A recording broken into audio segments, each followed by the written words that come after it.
안녕하십니까. 서울과 부산시장 보궐선거전 본격적으로 오늘부터 시작이 됐습니다. 유세전이 오늘부터 펼쳐졌습니다. 민주당의 박영선은 이낙연과 함께 자신이 3선을 지낸 지역구였죠. 구로 지역에서 출정식을 열고 운동을 시작을 했고요. 또 오세훈, 국민의힘의 오세훈은 안철수의 손을 잡고 대한문 앞에서 출정식을 가졌습니다. 분위기는 국민의힘 쪽은 하늘을 날았다라고 하면 분위기가 굉장히 열광적이었다고 하는데, 이 민주당 쪽은 굉장히 땅을 기는 분위기가 가라앉은 분위기였습니다. 박영선은 모든 지금 현재 문 정권의 잘못에 대한 화를 자신에게 내달라 이렇게 이야기를 했고, 이낙연은 통렬히 반성한다라는 얘기를 했습니다. 근데 정확하게 통렬히 뭘 반성하고 뭘 고쳐야 되는지, 국민들이 화를 내고 있다고 하는데, 화를 내면 자신에게 화를 내달라고 하는데 자기가 어떻게 하겠다는지 구체적인 얘기는 전혀 없었습니다. 올해 상당히 많이 지면서 시작을 한 쪽에서는 이렇게 반성한다라고 하면서 선거운동을 시작하는 법이죠.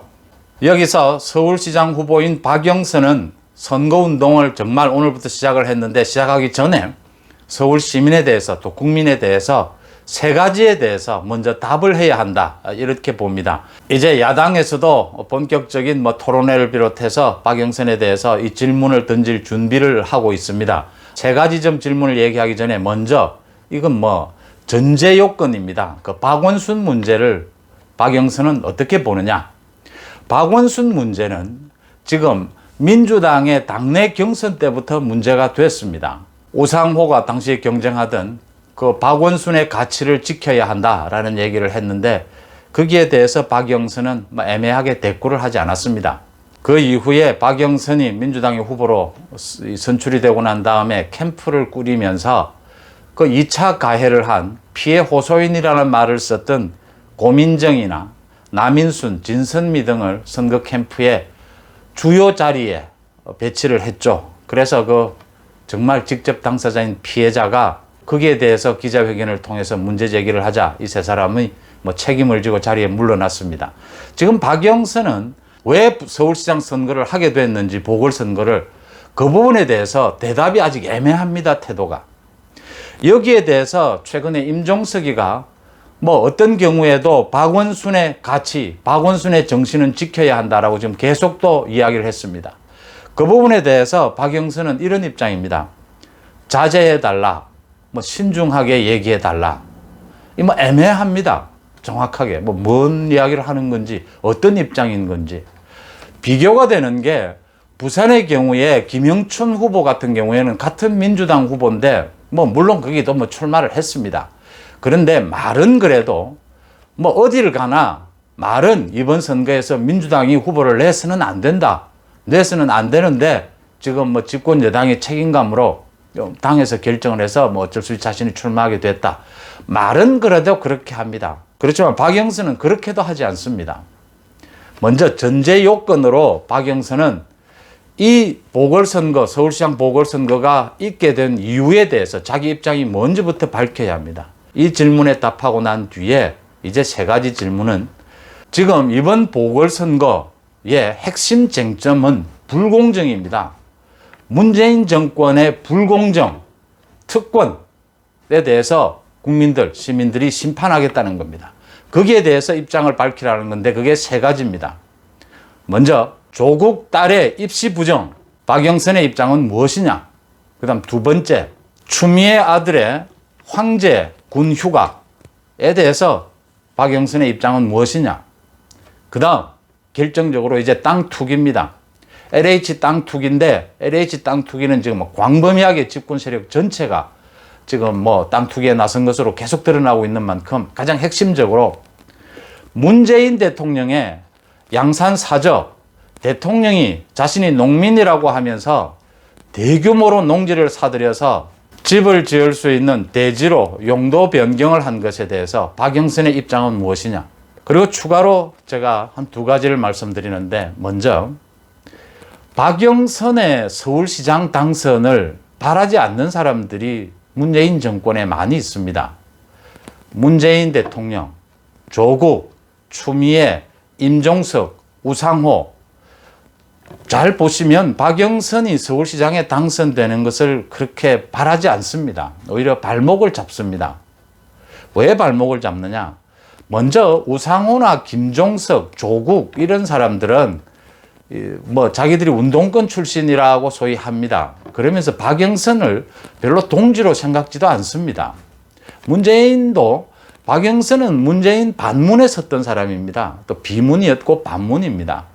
박영선을 장관으로 임명한 것은 사실 구로 지역에서 이제 국회의원 자리에서 빼내기 위해서 장관을 임명을 해서 버리는 카드로 수순을 잡았던 것인데 박영선이 뭐 아직도 다른 대안이 없는 바람에 박영선이 등장을 한 겁니다. 그래서 탐탁지 않아요, 저 민주당 안에서도. 그래서 우상호나 임종석이 계속 박영선이 자제해 달라고 하는데도 계속 박원순 이야기를 계속 하는 겁니다. 그 다음 추미애는 지금 박영선과 거의 사실은 굉장히 사이가 안 좋은 거의 뭐 원수지간이다 뭐 이래 보시면 됩니다. 이런 얘기들은 그 보좌진들이나 이런 곳에서 계속 이야기가 나왔던 부분이죠. 사실은 추미애가 법무부 장관이 될 때 서울시장을 노렸죠. 근데 추미애가 판판이 윤석열에게 깨지면서 추미애의 그 싸움닭 같은 그런 안 좋은 이미지, 히스테리컬한 국회에 와서 히스테리컬한 답변을 하면서 계속 안 좋은 이미지가 나면서 박영선 쪽에서는 그걸 이용했죠. 그 당시에 박영선이 지지율이 올라가면서 추미애가 저렇게 헛다리를 짚고 있으니까 안 좋은 이미지를 생기니까 그때 박영선이 나온 이미지가 그거였습니다. 어머니 같은 마음으로 서울시정을 이끌겠다. 자신은 추미애와 다르다. 그런데 4선, 5선을 하면서 뭐 민주당 내에서 대표적인 싸움닭, 대표적인 히스테리컬한 국의정 활동을 한 사람으로 꼽으라면 추미애와 박영선입니다. 뭐 누구라 할 것도 없고 누가 뒤선다 앞선다도 아닙니다. 뭐 그 똑같이 그렇게 해왔고 지금 문재인 정권의 주류라고 하는 운동권에서는 이 두 사람 모두를 동지라고 생각지도 않습니다. 그냥 막 같은 당을 하니까 해왔으니까 뭐 어쩔 수 없이 가는 그런 정도입니다. 추미애는 판판이 윤석열에게 깨지고 있는 상황에서 박영선은 서울의 봄이 어떻느니 뭐 어머니와 같은 갑자기 뭐 이미지를 바꿔서 뭐 어머니와 같은 시정 뭐 서울시장이 되겠다라고 하면서 추미애와 차별을 하면서 추미애 진영에서는 박영선이 우리를 놀리고 있다 뭐 이런 얘기까지 나올 지경이었습니다. 결국 뭐 추미애는 서울시장의 뭐 어떤 꿈을 접었죠. 지금 박영선은 그 조국 딸에 대한 그 입시 부정, 이제 조국 딸 그 의사 자격을 박탈해야 하지 않습니까? 이 부분에 대해서 박영선은 빨리 그 부분을 정리하라고 교육부와 부산대책에 독촉을 해야 합니다. 그 다음 추미애의 그 아들 황제 군 휴가 부분에 대해서는 검찰 수사를 하고 있는 부분이지 않습니까? 그 부분을 박영선은 독촉해야 합니다. 그 다음 문재인에 대해서 뭐 문재인 보유국이라고 뭐 이야기를 했는데 그 취소하고 이제 문재인 대통령에 대해서 농지 부분은 포기하라라고 이야기를 해야 합니다. 자기가 그래도 뭐 최소한 경쟁이라도 될 정도 지금 뭐 선거전을 하려면 그렇게 해야 합니다. 그런데 아무도 박영선은 뭐 지금 박원순에 대해서도 애매한 입장입니다. 말을 못합니다. 대깨문에 발목이 잡혀 있는 거죠. 그 다음 임종석, 우상호, 조국, 추미애, 박영선을 도와줄 생각 전혀 없습니다. 문재인 대통령도 마찬가지고요. 서울시장 선거는 꼭 이겨야겠는데 뭐 어쩔 수 없이 박영선 후보로 내세울 수밖에 없었고 그렇지만 자신들이 안고 있는 그런 과오, 그런 뭐 문제점까지 개선해 가면서 양보해 가면서까지 할 생각은 전혀 없는 사람들입니다. 그 행동을 그대로 지금 보여주고 있는 게 우상호, 임종석이고 지금 조국, 추미애는 박영선을 조금이라도 돕고 싶으면 입을 다물고 있어야 합니다. 근데 계속 떠듭니다. 뭐 추미애는 국민이 불러주시면 이제 뭐 대권에 나서겠다 합니다. 그러니까 뭐 송창식 노래도 나왔지 않습니까? 국민이 왜 불러? 국민이 왜 부르느냐? 조국도 지금 계속 이야기하면서 자기 존재감을 냅니다. 조국이 계속 떠들면 떠들수록 박영선은 설 자리가 없어집니다. 한 가지 더 말씀드리는 것은 오늘 그 국민의힘 출정식에 김종인 뭐 비롯해서 안철수, 오세훈이 손잡고 나섰는데 김종인이 또 안철수가 연설을 하는 도중에 자리를 떴어요. 김종인은 또 어제 야당의 대선 후보를 만드는 과정에서 안철수가 걸림돌이 될지 모른다. 또 이런 소리까지 했습니다.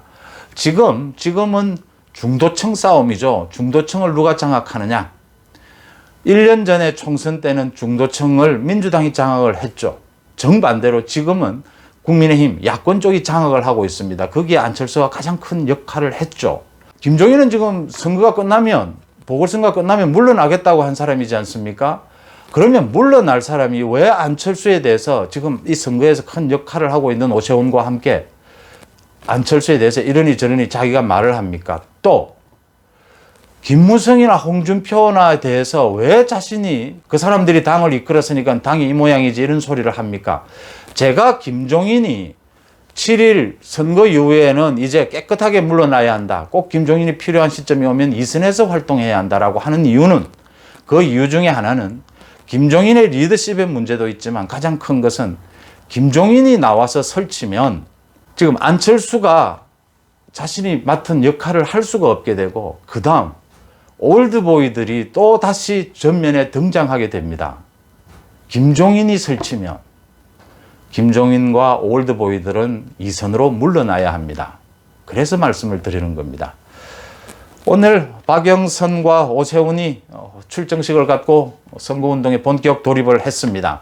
박영선은 선거운동을 하기 전에 제가 말씀드린 대로 전제 요건인 박원순에 대한 입장, 그 다음 3가지 질문, 문재인의 양산 땅, 조국 딸의 입시 부정, 추미애 아들의 황제군 휴가, 이 부분에 대해서 입장을 먼저 밝히고, 그 다음에 뭐 시민들이 화를 자기들한테 내달라, 통렬히 반성한다, 이런 얘기를 하는 게 맞다, 이렇게 생각합니다. 여러분 생각은 어떠십니까? 고맙습니다.